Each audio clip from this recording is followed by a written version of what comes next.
ಹಿಂದಿನಿಂದ ಸಂಭೋಗ ಮಾಡುವುದು ಯಾಕೆ ಕೆಲವರಿಗೆ ಇಷ್ಟ ಆಗುತ್ತೆ? ಈ ಪ್ರಶ್ನೆಗೆ ನೇರವಾದ ಉತ್ತರವಿಲ್ಲ, ಏಕೆಂದರೆ ಪ್ರತಿಯೊಬ್ಬ ವ್ಯಕ್ತಿಯ ಲೈಂಗಿಕ ಆಸಕ್ತಿಗಳು ಮತ್ತು ಅನುಭವಗಳು ವಿಭಿನ್ನವಾಗಿರುತ್ತವೆ. ಆದಾಗ್ಯೂ ಈ ವಿಡಿಯೋದಲ್ಲಿ ಗುದ ಸಂಭೋಗವನ್ನು ಇಷ್ಟಪಡಲು ಕೆಲವು ಸಂಭಾವ್ಯ ಕಾರಣಗಳನ್ನು ಮತ್ತು ಅದರ ಸಾಧಕ-ಬಾಧಕಗಳನ್ನು ಚರ್ಚಿಸಲಾಗಿದೆ. ಗುದ ಸಂಭೋಗವನ್ನು ಕೆಲವರು ಇಷ್ಟಪಡಲು ಕಾರಣಗಳು ಇವೆ. ಹೆಚ್ಚಿನ ಲೈಂಗಿಕ ಸುಖ. ಕೆಲವು ಅಧ್ಯಯನಗಳ ಪ್ರಕಾರ ಗುದ ಸಂಭೋಗವು ಯೋನಿ ಸಂಭೋಗಕ್ಕಿಂತ ಭಿನ್ನವಾದ ಮತ್ತು ತೀವ್ರವಾದ ಲೈಂಗಿಕ ಸುಖವನ್ನು ನೀಡಬಹುದು.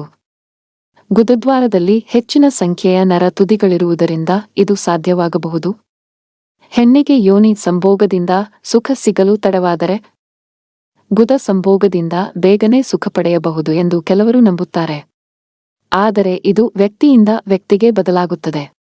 ಯೋನಿ ಸಂಭೋಗ ಸಾಧ್ಯವಾಗದಿದ್ದಾಗ, ಉದಾಹರಣೆಗೆ ಮಹಿಳೆಗೆ ಮುಟ್ಟಿನ ಸಮಸ್ಯೆ ಇದ್ದಾಗ ಅಥವಾ ಗರ್ಭಿಣಿಯಾಗಿದ್ದಾಗ, ಯೋನಿ ಸಂಭೋಗ ಸೂಕ್ತವಲ್ಲದ ಕಾರಣ ಕೆಲವರು ಗುದ ಸಂಭೋಗವನ್ನು ಆರಿಸಿಕೊಳ್ಳುತ್ತಾರೆ.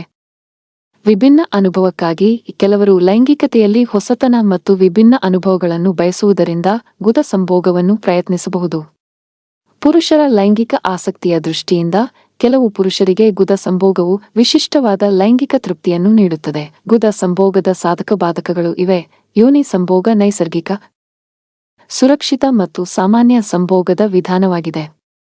ಯೋನಿಯು ಶಿಶ್ನದ ಗಾತ್ರಕ್ಕೆ ಅನುಗುಣವಾಗಿ ಹಿಗ್ಗುವ ಮತ್ತು ಕುಗ್ಗುವ ಗುಣವನ್ನು ಹೊಂದಿದೆ. ಜೊತೆಗೆ ಸ್ವಯಂ ಲೂಬ್ರಿಕೇಶನ್ ಸಹ ಹೊಂದಿರುತ್ತದೆ. ಇದು ಸಂಭೋಗವನ್ನು ಸುಲಭಗೊಳಿಸುತ್ತದೆ ಮತ್ತು ಹೆಚ್ಚಿನ ಲೈಂಗಿಕ ಸುಖವನ್ನು ನೀಡುತ್ತದೆ.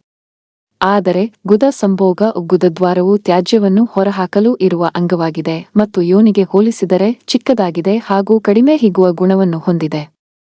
ಬಲವಂತವಾಗಿ ಹಿಗ್ಗಿಸಲು ಪ್ರಯತ್ನಿಸಿದರೆ ಬಿರುಕು ಬೀಳುವ ಸಾಧ್ಯತೆ ಹೆಚ್ಚು.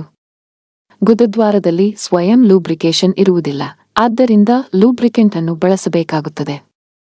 ಗುದ ಸಂಭೋಗದಿಂದ ರೋಗಗಳು ಹರಡುವ ಸಾಧ್ಯತೆ ಹೆಚ್ಚು. ಸರಿಯಾದ ಲೂಬ್ರಿಕೇಶನ್ ಇಲ್ಲದೆ ಮಾಡಿದರೆ ನೋವು ಮತ್ತು ರಕ್ತಸ್ರಾವ ಉಂಟಾಗಬಹುದು. ಪೈಲ್ಸ್ ಸಮಸ್ಯೆ ಇರುವವರಿಗೆ ಇದು ಸೂಕ್ತವಲ್ಲ.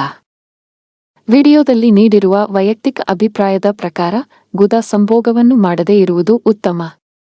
ಹೆಚ್ಚಿನ ಮಹಿಳೆಯರು ಇದನ್ನು ಇಷ್ಟಪಡುವುದಿಲ್ಲ. ಯೋನಿ ಸಂಭೋಗವು ನೈಸರ್ಗಿಕ ಮತ್ತು ಸುರಕ್ಷಿತ ವಿಧಾನವಾಗಿದೆ. ನಿಮ್ಮ ಸಂಗಾತಿಗೆ ಗುದ ಸಂಭೋಗ ಇಷ್ಟವಿದ್ದರೂ ಸಹ ಸಾಕಷ್ಟು ಮುನ್ನೆಚ್ಚರಿಕೆ ಮತ್ತು ಪರಸ್ಪರ ಒಪ್ಪಿಗೆಯೊಂದಿಗೆ ಮಾಡುವುದು ಮುಖ್ಯ. ಈ ಮಾಹಿತಿಯು ಇಷ್ಟವಾಗಿದ್ದರೆ ದಯವಿಟ್ಟು ವಿಡಿಯೋವನ್ನು ಲೈಕ್ ಮಾಡಿ ಮತ್ತು ಚಾನಲ್ ಅನ್ನು ಸಬ್ಸ್ಕ್ರೈಬ್ ಮಾಡಿ ಎಂದು ವಿನಂತಿಸಲಾಗಿದೆ.